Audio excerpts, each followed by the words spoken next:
Hello friends, welcome to my YouTube channel. Last video में हमने light chapter शुरू किया था जिसमें हमने पढ़ा था what is light, propagation of light and reflection of light. तो हमने देखा था कि लाइट जब भी किसी ऑब्जेक्ट पर लाइट पड़ता है तो वो ऑब्जेक्ट उस लाइट को रिफ्लेक्ट करता है जिससे हम उस ऑब्जेक्ट को देख पाते हैं। नाउ आज का हमारा टॉपिक है इमेज। अब ये इमेज होता क्या है? तो हम एक सिंपल डेफिनेशन कह सकते हैं इमेज का। इमेज को हम डिफाइन कर सकते हैं, a image is that point where the light rays coming from an object meet or appears to meet after reflection or refraction. तो अब हम देखते हैं कि जब भी हम किसी प्लेन मिरर में देखते हैं तो वहाँ उसमें हमें एक इमेज बनता हुआ दिखाई देता है। However, if you try to locate such an image by placing a screen behind the mirror, अब जब भी हम उस मिरर के पीछे कोई भी स्क्रीन को प्लेस करते हैं और हम उस इमेज को, जो इमेज हमें दिखाई दे रहा है प्लेन मिरर पे, उस इमेज को हम लोकेट करने की कोशिश करते हैं तो हम देखते हैं कि किसी भी तरह का कोई भी इमेज का फॉर्मेशन नहीं होता है। तो ऐसा इमेज जिसका फॉर्मेशन स्क्रीन पे नहीं होता है, ये इमेज वर्चुअल इमेज कहलाता है। हम वर्चुअल इमेज को डिफाइन कर सकते हैं कि एक N image that cannot be formed on a screen is called a virtual image. And now rays of light do not actually pass through a virtual image. Now हम कह सकते हैं कि जो लाइट की रेज होती हैं वो वर्चुअल इमेज से पास नहीं होती हैं, और हमारे लिए जो रेज ऑफ लाइट होता है, लाइट का हम कह सकते हैं इन हिंदी की जो प्रकाश की किरणें होती हैं, वो रिफ्लेक्शन के बाद हमें एक सर्टेन पॉइंट पर आती हुई दिखाई देती है और हम किसी भी ऑब्जेक्ट का इमेज उस पॉइंट पर इसलिए देख पाते हैं क्योंकि जब रिफ्लेक्शन के बाद जब भी लाइट किसी भी ऑब्जेक्ट में पड़ता है तो हमने पढ़ा है कि वो ऑब्जेक्ट उस लाइट को रिफ्लेक्ट करता है, और जब ये रिफ्लेक्टेड लाइट हमारी आंखों तक पहुंचता है तभी हम उस पर्टिकुलर ऑब्जेक्ट को देखने के लिए कैपेबल हो पाते हैं। तो हम फिगर्स 8.7 में देखेंगे। यहाँ पे virtual image, we see a virtual image when rays of light seems to come from points such as P and Q. So we see a real image when rays of light actually come from point such as R and S. तो हम देखेंगे, तो हम यहाँ पे कह सकते हैं कि जो वर्चुअल इमेज होता है वो हमेशा इरेक्ट होता है, वो हमेशा सीधा होता है। नाउ अगर हम देखते हैं कि if we place a magnifying glass between a screen and a window, then we will see the image of the window on the screen. और यहाँ पे हम कह सकते हैं कि जब हम मैग्नीफाइंग ग्लास को किसी भी स्क्रीन और विंडो के बीच में रखते हैं तो हम देखेंगे कि स्क्रीन पे विंडो का इमेज बनता है। A pin hole also forms an image on a screen. Pin hole हमने देखा था, एक स्मॉल होल था। अब ये पिन होल भी एक इमेज का फॉर्मेशन करता है स्क्रीन में। Now we can say that an image that can be formed on a screen is called a real image. अब हम कह सकते हैं कि ऐसा इमेज जिसका फॉर्मेशन एक स्क्रीन पे होता है, स्क्रीन या तो वॉल हो सकता है या तो पीस ऑफ पेपर हो सकता है, तो ऐसे इमेज को हम रियल इमेज कहते हैं। और now the image is form by, image का फॉर्मेशन रेज ऑफ लाइट से होता है, जहाँ पे ray of light actually meet करती है जिस पॉइंट पर, वहीं पे इमेज का फॉर्मेशन होता है। Now remember that we can see a real image even without a screen. अब हम यहाँ पे कह सकते हैं कि हम रियल इमेज को स्क्रीन के बिना भी देख सकते हैं। अब ये कैसे होता है? तो अगर हमारा आँख जो रे ऑफ लाइट होता है उस रे ऑफ लाइट को अगर देखता है तो हम उस इमेज को भी देख सकते हैं। ना यहाँ पे हम कह सकते हैं कि जो स्क्रीन होता है ये हमें सिर्फ और सिर्फ इमेज को डिफरेंट डिफरेंट एंगल से देखने में हेल्प करता है। फॉर एग्जांपल यहाँ पे हम देखेंगे कैमरा और प्रोजेक्टर जो होता है ये रियल इमेज का फॉर्मेशन करता है। Now image are form by many things.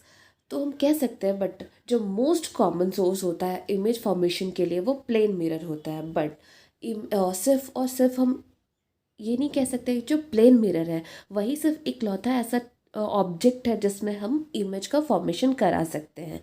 सो यहाँ पे यहाँ पे हम कह सकते हैं कि जो इमेज का फॉर्मेशन होता है प्लेन मिरर के थ्रू, उसका नेचर वर्चुअल होगा, हमेशा वर्चुअल इमेज बनेगा, इरेक्ट होगा। इरेक्ट कहने का मतलब है सीधा। एंड जो ऑब्जेक्ट होता है उसके same size as the object, जो ऑब्जेक्ट है उसी साइज का इमेज भी बनेगा। ये नेचर हो गया हमारे प्लेन मिरर का। प्लेन मिरर के थ्रू जो इमेज का फॉर्मेशन होता है उस इमेज का ये नेचर है। सो इमेज हमेशा वर्चुअल होगा, इरेक्ट होगा and of the same size as the object. Now we can say that plane mirror are not the only things that form image. We might have seen image formed on a curved metal surface.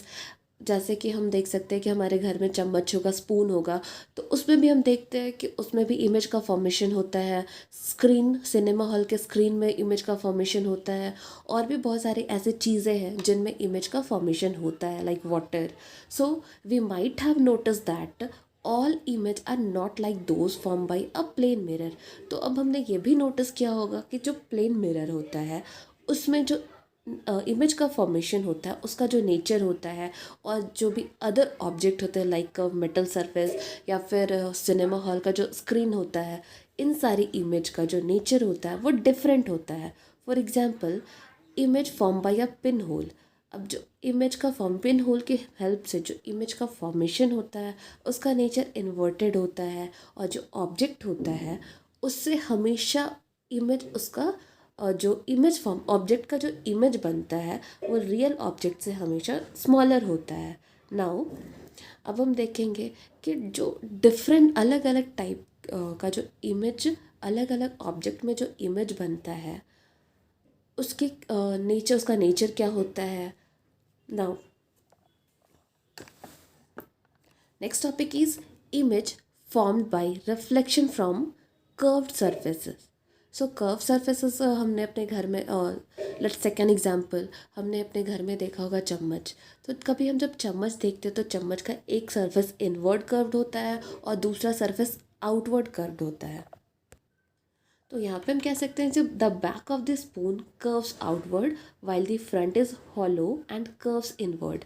सो एक ऐसा surface जो outer area में curved होता है उसे हम लोग convex surface कहते हैं। And a surface that curves inward, और जो सरफेस अंदर से कर्व्ड होता है उन्हें, उसे हम कनकेव सरफेस कहते हैं। Now if you look at the concave side, जो अंदर की तरह इनवर्ड कर्व्ड होता है, किसी भी चम्मच के, स्पून के हम देखेंगे तो उसमें हम देखेंगे कि हमारा जो इमेज होता है वो हमेशा उल्टा बनता है। और if you look at the convex side, और अगर हम कन्वेक्स साइड में देखेंगे तो इमेज जो हमारा बनता है वो इरेक्ट होता है। इसे आप अपने घर पे भी देख सकते हैं, सबके पास चम्मच अवेलेबल होगा घर पे, तो आप चम्मच में इसे करके देखेंगे। तो जब हम देखेंगे कनकेव साइड में तो हमारा इमेज हमेशा इन्वर्टेड होगा, और कन्वेक्स साइड में देखेंगे तो इमेज हमारा इरेक्ट बनेगा। देन जैसे जैसे हम चम्मच को खुद से दूर लेकर जाएंगे और थोड़ा नज़दीक लेकर जाएंगे तो वैसे वैसे इमेज का जो साइज़ होता है वो भी चेंज होते रहता है। नाउ इस एक्सपेरिमेंट को हम, और भी बहुत सारे साइनी कर्व सरफेस होते हैं लाइक जैसे डोर नॉब, स्टील पैन, और भी बहुत सारी चीज़ें हैं जिन पे हम कर सकते हैं। और ये जितने भी कर्व सरफेस होते हैं इनमें इमेज का फॉर्मेशन होता है बाय रिफ्लेक्शन ऑफ लाइट। जब तक लाइट का रिफ्लेक्शन नहीं होगा इन साइनी सरफेस में, साइनी कर्व सरफेस में इमेज नहीं बनेगा। यहाँ पे हम देखेंगे फिगर 8.8 में image form by reflection from the curve surfaces of a spoon. यहाँ पे हम देखेंगे कनकेव सरफेस में हम देखेंगे कि जो हमारा इमेज है वो उल्टा बन रहा है, एंड कन्वेक्स सरफेस में हम देखेंगे जो हमारा इमेज है वो इरेक्ट बनता है। नाउ यहाँ पे एक एक्टिविटी दी हुई है, इसमें कहा गया है ask an adult to cut 2 pieces of metal from a can that shiny inner surface will become concave. Press one of the piece around a glass with the shiny surface on the outside. This will give you a shiny convex surface. You can also make such curved surface by wrapping foil covered chart paper around a glass, and then जब हमारा convex surface और concave surface ready हो जाएगा तो उसके बाद हमें रे बॉक्स की हेल्प से रे पास कराना है। एंड आफ्टर जब रिफ्लेक्शन के बाद कन्वेक्स सरफेस में हम कह सकते हैं कनकेव सरफेस में रिफ्लेक्शन के बाद जो रे ऑफ लाइट है वो एक पॉइंट पे मिलता हुआ दिखाई देगा। एंड रिफ्लेक्शन के बाद कन्वेक्स सरफेस में जो हम कह सकते हैं कि एक पॉइंट से लाइट डाइवर्ज करता हुआ दिखाई देगा। इसे हम ऐसे समझते हैं कि कन्वर्जेंस एंड डाइवर्जेंस होता क्या है। तो यहाँ पे हम देख सकते हैं कि ये एक सर्टेन पॉइंट है, this is a certain point. अब यहाँ पे हम कह सकते हैं कि इस पॉइंट से जब सोर्स ऑफ लाइट अलग अलग डायरेक्शन में ट्रैवल करता है तो इसे हम डाइवर्जेंट बीम ऑफ लाइट कहते हैं। और जब अलग अलग सोर्स से लाइट किसी एक पर्टिकुलर पॉइंट पे आके मिलता है तो इसे हम कन्वर्जेंट बीम ऑफ लाइट कहते हैं। ये हमारा डाइवर्जेंट होगा, डाइवर्जेंट बीम, एंड ये हमारा कन्वर्जेंट बीम ऑफ लाइट होगा। तो यहाँ पे हम हमारा दो डेफिनेशन निकल के आता है, what is convergent beam of light and what is divergent beam of light. तो light rays come together after reflection at a single point is called convergent beam of light. And divergent beam of light के लिए हम कह सकते हैं कि जो light rays from a point source of light travel in all directions called divergent beam of light. Now, the point where parallel rays of light falling on a curved surface actually meet or seems to come from after reflection from the surface is called the focus. तो यहाँ पे हम कह सकते हैं जो point होता है जहाँ पे पैरेलल जो रेज ऑफ लाइट होती हैं कर्व सरफेस की, किसी एक पॉइंट पे जब वो मिलती है तो उस पॉइंट को हम फोकस कहते हैं, उस पर्टिकुलर कर्व्ड सरफेस का फोकस कहते हैं। और यहाँ पे जो डिस्टेंस होता है between focus and the curved surface is called focal length. So these are the two important definition, what is focus and what is focal length. Now rays coming from far away object like sun moon, ये हमेशा parallel होता है। When जब ये जो raise होती हैं कि किसी भी सरफेस पे हिट करती हैं तो they seems to be met at the focus. And इस फोकस में एक इमेज का फॉर्मेशन होता है and the image form at the focus by concave surface. और जो कनकेव सरफेस होता है उनके थ्रू जो इमेज बनता है फोकस में वो हमेशा रियल होता है। एंड जो कन्वेक्स सरफेस में इमेज का फॉर्मेशन होता है वो वर्चुअल होता है। उम्मीद करती हूँ आपको आज का मेरा वीडियो पसंद आया होगा। अगर आपको वीडियो पसंद आया है तो please like share and subscribe करें। Thank you.